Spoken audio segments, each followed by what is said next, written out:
তো দেখো বন্ধুরা, কতটা টমেটো সস হয়েছে আমাদের ঘরোয়া পদ্ধতিতে, একদম নির্ভেজাল টমেটো সস। এইভাবে বানিয়ে তোমরা সব কিছুর সাথেই কিন্তু খেতে পারবে বন্ধুরা, আর খেতেও কিন্তু দুর্দান্ত লাগবে। অবশ্যই বাড়িতে ট্রাই করো বন্ধুরা। আর আজকের ভিডিওটা আমাদের এই পর্যন্তই থাকছে, দেখা হবে নতুন একটি ভিডিওর সাথে।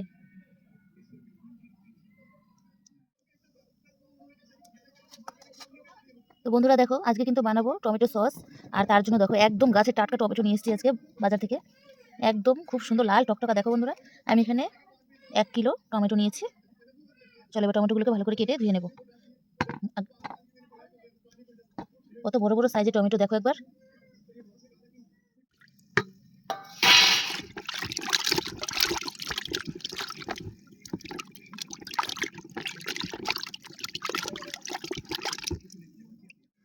টমেটোগুলো কেটে নিলাম, কেটে এভাবে বীজগুলো ভালো করে ডলে ডলে বের করে নেব, কষলে কষলে এই বীজগুলো বের করে দেবো।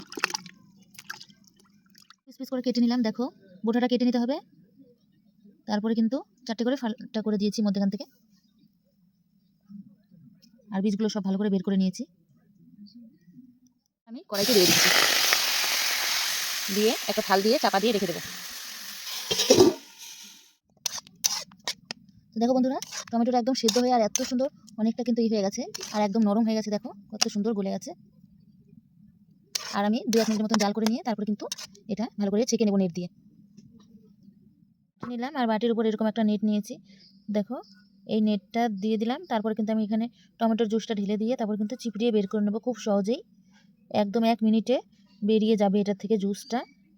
আর ছাঁকনি দিয়ে ছাঁকতে গেলে অনেকটা টাইম লাগে, আর এটাতে কিন্তু টাইম লাগবে না। তো দেখবে কত সুন্দরভাবে আমি বের করে নিচ্ছি। এটার উপর এখন জুসটা ঢেলে দেবো। টমেটো এটা ঢেলে দিয়েছি, এখন দেখো খুব সুন্দরভাবে কিন্তু আমি জুসটা ছেঁকে নেবো একদম 1 মিনিটে।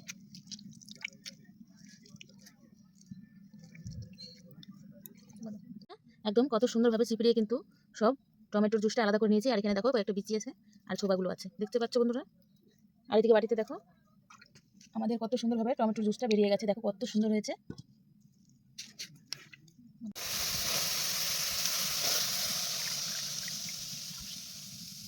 এবার ভালো করে নাড়াচাড়া করে নিতে হবে, আর একটু নাড়াচাড়া করতে কিন্তু টাইম লাগবে অনেকটা। স্বাদ মতন নুন,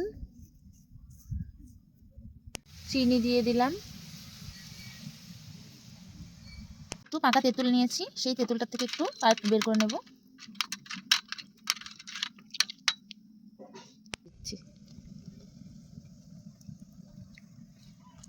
দিয়ে এবার একটু ঘনত্বটা আর একটু গাঢ় হবে, তারপর কিন্তু আমরা নামিয়ে দেবো। ততক্ষণ কিন্তু নাড়াচাড়া করব। তো স্বাদ মতন চিনি, স্বাদ মতো নুন দিয়ে দিয়েছি।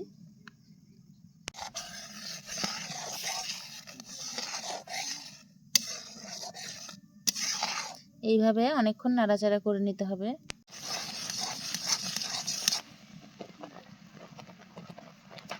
আমাদের সসটা কিন্তু রেডি হয়ে গেছে।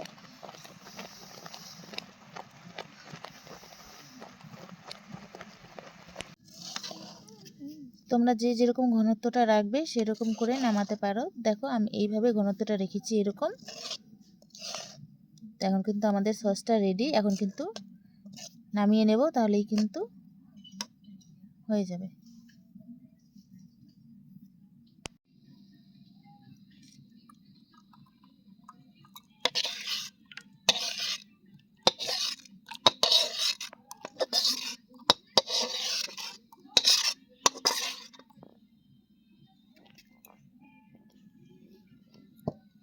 বন্ধ করো।